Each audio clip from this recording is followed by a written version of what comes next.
If you don't know by now, I'm a soccer fan. And watching the World Cup has been such a joy. But before we got to talk about this. It's not a hydration break. It's a commercial break. You're not stopping in 70-degree weather to make sure everybody gets water.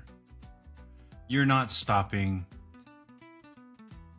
in a domed stadium to give everybody a chance to be hydrated.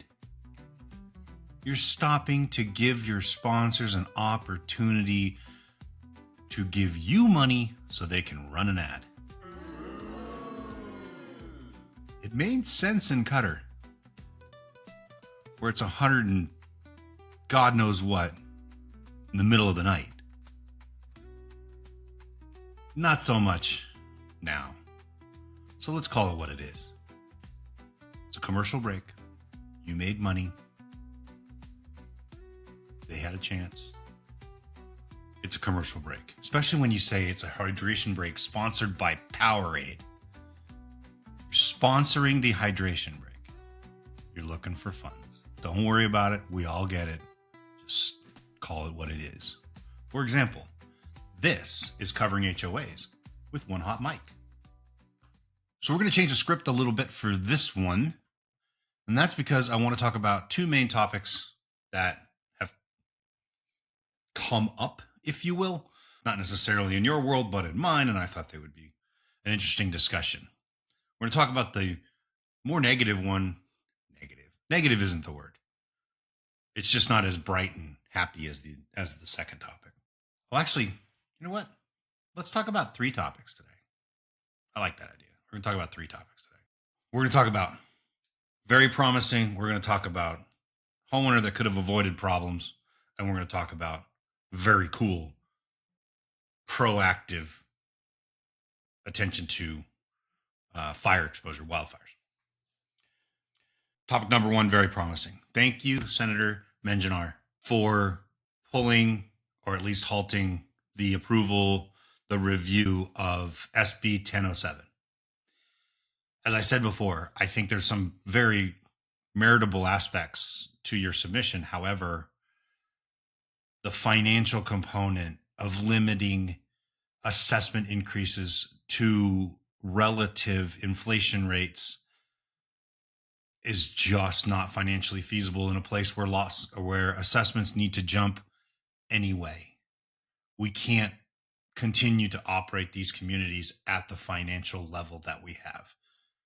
Add to that the strain, stress, pressure that Fannie Mae is putting on with requirements to fund reserves at a certain percentage and limiting assessment increases in the way your bill does just would cripple an association. So thank you very much for hearing and respecting and responding to a lot of the voices that have been speaking to you. Hopefully they've been speaking to you very cordially, honestly, openly, candidly, and professionally. I don't like some of the stuff that I hear when people get really aggressive. We all can work together to make get to the right solution. And I appreciate the effort that you're putting into it. So thank you. So that's topic number one. Topic number two, a homeowner who has goats on his property. That's not terrible. That's not the bad part. He has goats on his property. He says they're for controlling vegetation, wild brush. He's got a lot of space. So he's controlling things that could potentially propagate a fire towards his home. Love it. Great solution. Awesome. Totally green, right? No lawnmower involved. It was a goat. However, he is finding that, or he found a couple times that his goats didn't make it through the night because coyotes jumped over a fence, a 6-foot fence, and made a meal, literally, out of his goats. And he lost a number of them. I don't recall exactly how many, but he lost. So he decided to build a taller fence. He built a 9-foot fence. Didn't stop the coyotes. Either the coyotes are pretty agile and know how to climb a fence, or they can just flat out hop. And I think they can just flat out hop. So he put a 45-degree piece of chain link over the top of a 9-foot chain link fence. No more coyote problem. But HOA problem. You see, the fence that he built initially was not approved by the HOA's architectural committee. Then the addition, not approved by the architectural committee. Then the 45-degree angle, not approved by the architectural committee. And when it was brought to the attention of the association, the board of directors said, hey, we actually have a process and we require you to get approval to stay within our architectural guidelines of our community. One of the rules, CC&R. You as a homeowner are required to follow those rules. So please come in and to a meeting. I'm going to call you to a meeting. Let's talk about a solution. Note, the association did not say tear down that stupid fence. Because, frankly, it's actually not stupid. His goats were dying because coyotes were eating them. He built the fence in a way that would not let the coyotes in. No more coyotes, right? We're actually avoiding the risk, which is, ironically, risk management. However, the association board said, come on in, let's talk about a solution. And not being in the room, I can't tell you what those were. But newspaper articles, news reports suggest there were multiple attempts at a compromise that the homeowner consistently said no to. Basically, through his attorney, who happens to be his brother-in-law, through his attorney, he said, all of your solutions are far too expensive. Why do I have to worry about this fence? You can't see it unless you go to this particular part of the community. It's down a hill a little bit, so you can't even see it from my house. I have a tennis court that has a 15-foot fence on it. Why is that okay? To which I speculate, because again, not in the room. The board of directors said, well, the tennis fence was approved. We talked about it. Here are your conditions. Here's how it has to look. Here's what it has to be. Perhaps if you'd have gotten the approval of the association, you could have built a 10-foot tall or 15-foot tall fence to keep coyotes out, given certain circumstances. I'm, again, speculating what the board's response would be. The crux of all of this is he didn't get approval to build the fence and acknowledges that he didn't get it. So, I know admittedly, I didn't get approval from the association's architectural committee to build the fence in this way. And if you look at a picture of this fence, it literally looks like a prison fence. He acknowledges that he didn't get architectural committee approval, which means he knew he should have, but didn't. He felt it was an emergency situation. I respect his urgency. The stories that I've read about this and multiple other issues paint the association in a bad light. Paint the association in a bad light. Light the association in a bad brush, dark brush. All of these stories paint the association with a dark brush. But it's not the association. It needs to be heard that the association, the board of directors, is trying to work with him and all their solutions are too expensive. And if you'd have come to us in the first place, we probably could have talked about this and avoided all of this crap, which has turned into a lawsuit against this owner. a lawsuit that the association is filing, a lawsuit that the association is paying for because the owner has not addressed the requirements of a community within the CCNR, that is, paid fines, because he didn't follow the rules. This isn't about the association and association being a terrible monster. This isn't about the association and association, a board of directors, expressing, using too much power. It's about an owner who had has the feeling of entitlement and doesn't need to follow the rules. Clearly, I'm passionate about this because I believe HOAs and boards of directors are inherently good.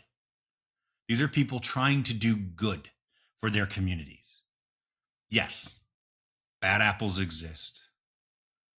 Not going to deny that. But these stories that pop up and then we latch on to this negative press it's just so disheartening, because a situation like this could have been avoided. I heard about another, this is now memory serving, not necessarily fresh in the mind.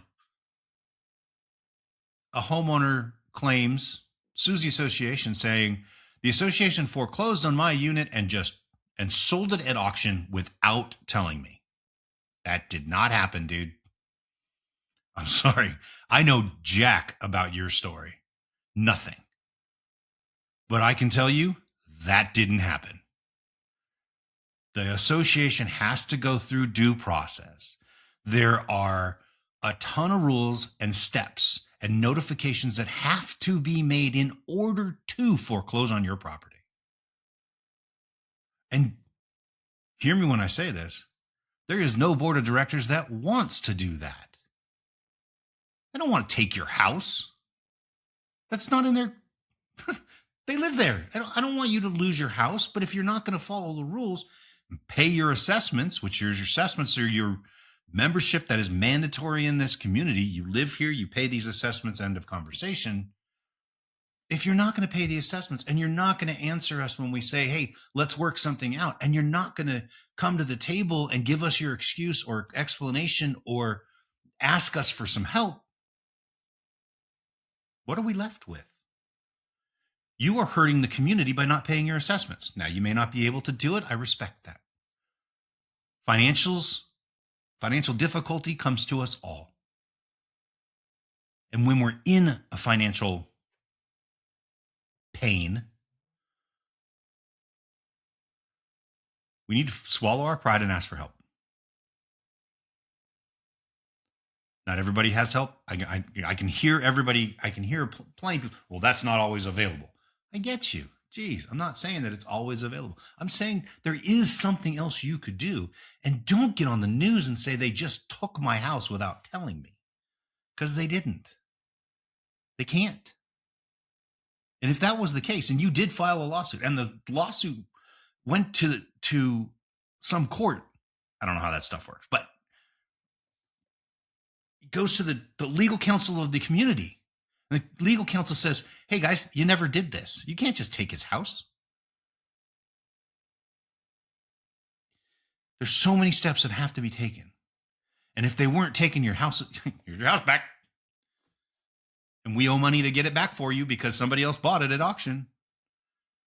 And if we're in deep doo-doo, because this is happening farther down the line than we really want it to, it's hard to put the stuff back in the horse. Golly gee, do I want to say the right cliche there, but I can't. You aren't entitled to just do what you want to do living in a community. Harsh reality. Sorry to be the bearer of bad news. But you're not. You live in a community, there are rules to follow. And there's an entity that has recourse to take enforcing those rules. So the next time you're thinking about making a property choice or other aspects of your engagement in your membership with this community or in this community, consider that it's just easier to follow the effing rules. Sometimes even, as is the case for this coyote fence, sometimes it's very simple and not expensive or less expensive than going ahead with it anyway and asking for forgiveness, not permission. I feel better. I do. I feel better. I do, sort of. No, I feel better. Yeah, I'm okay. So let's go to something fun. Good, fun, positive.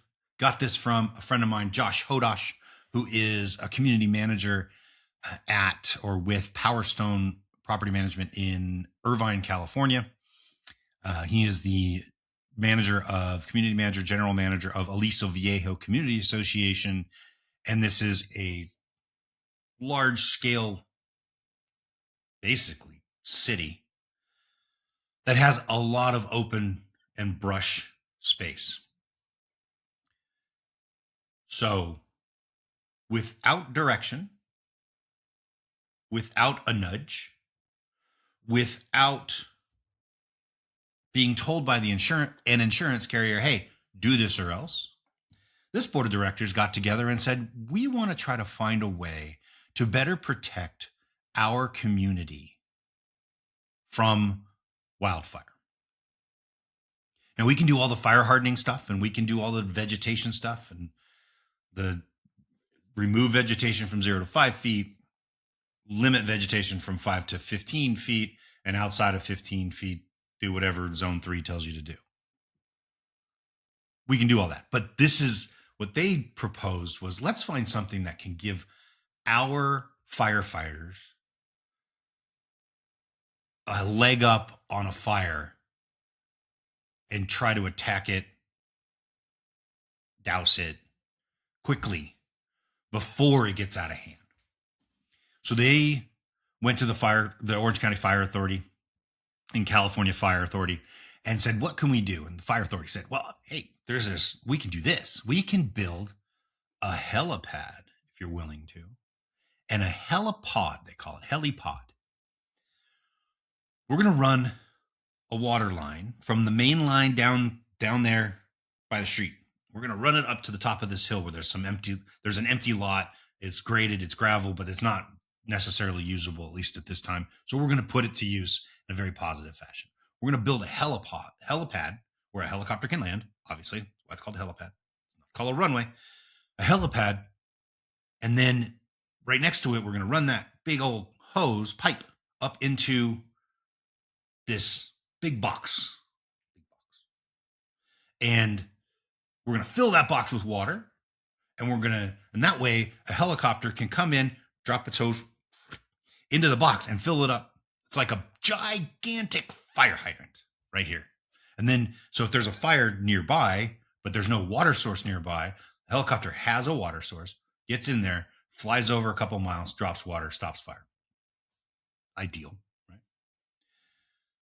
This is the ultimate proactive measure to addressing wildfire. And I think it's something that, while necessarily can't be done everywhere, obviously, if there is an opportunity to do it, this will potentially likely save lives and property. Aliso Viejo Community Association owns and maintains about 600 plus acres of private property. There's 21 parks, sports fields, and open space. And this project came at zero cost to the community. The community partnered with Orange County Fire Authority, City Supervisor Katrina Foley, Molten Niguel Water District, that's the source of water in the area, and then obviously the board of directors. And they started this in 2023. and it finished late 2025. Sorry, 2024. Late 2024. It is seen as a game changer. Helicopters before the helipad flew miles to find water, which fires move fast when the wind is blowing. It dramatically cuts down the turnaround time. The helicopter can pull up to 1,000 gallons per drop and can service 6+ communities from where it is in half the time it would have taken to go elsewhere. That means more properties are protected, more homes are secured, people are safe or more safe, including and especially the firefighters on the ground. According to Orange County Fire Authority, during a Laguna Niguel fire, the helipad saved property and potentially lives. And that's not coming from me. That's not hyperbole. That is the fire authority saying this was a good thing. So when your leaders go out and collaborate and focus on what really matters, the safety and well-being of our communities, this is what can happen. When a leader goes out and does something proactive and works from the heart,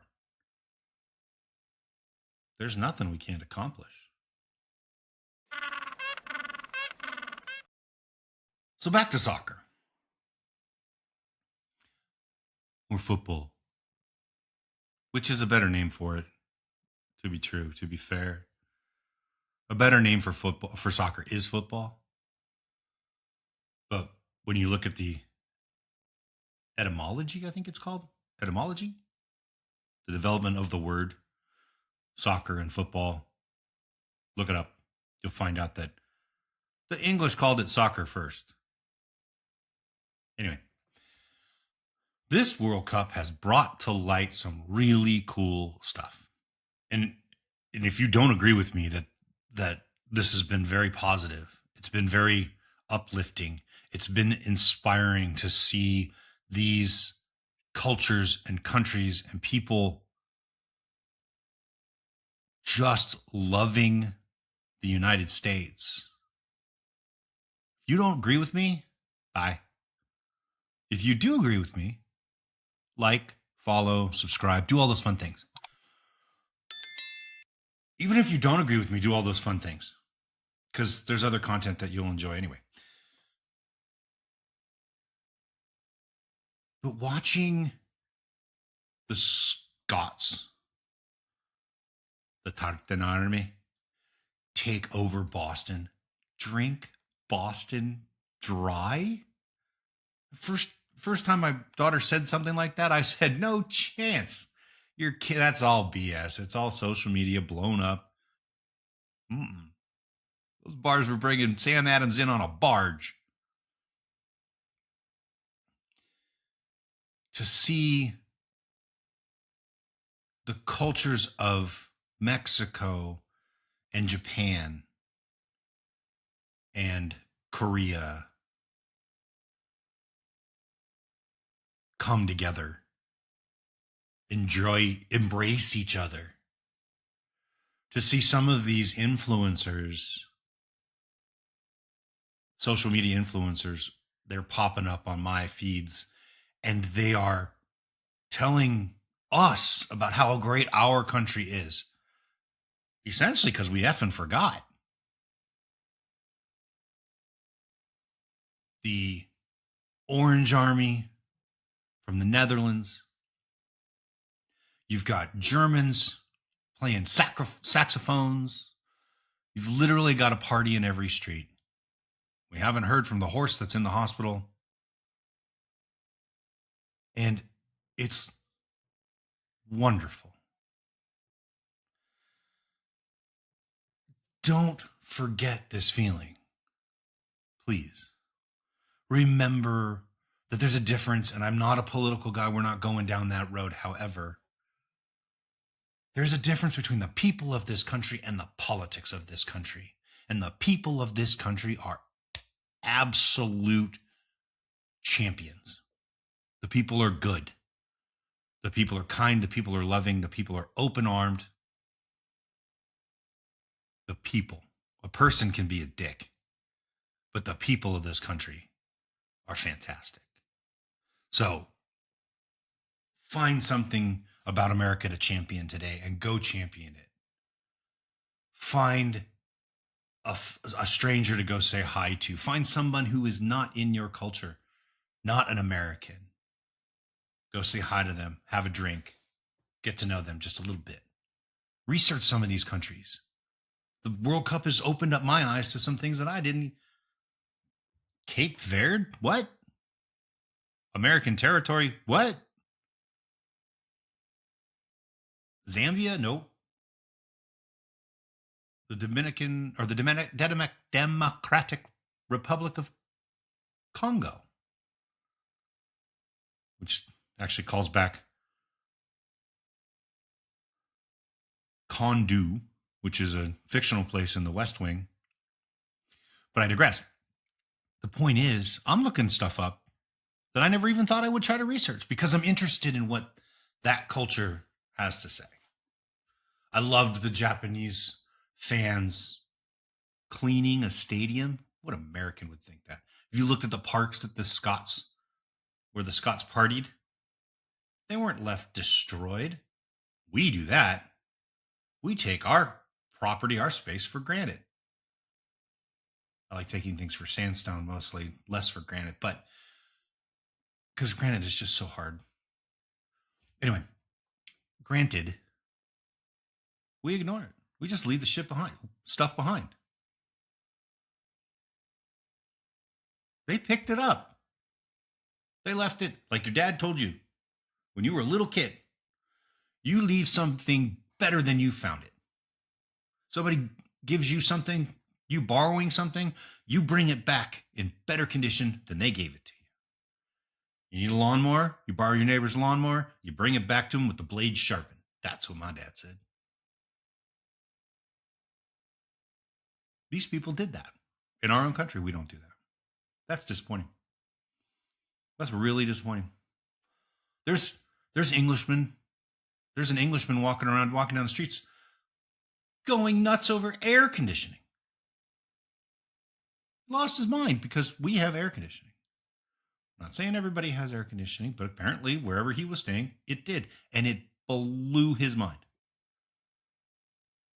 Shoot, these guys were going nuts over ranch dressing. The simplest of things were treasures. And we don't take that. So be thankful for what you have and where you live. Do better with it. Because when we do better with it, it gets better for everybody. Go find a group of soccer fans to sing and dance with. Sit down with in a bar. Watch a match.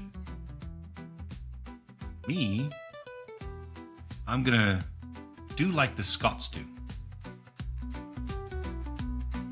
I'm going to go find a place for this. So, while I go search for a statue, we'll see you next time on Covering HOAs.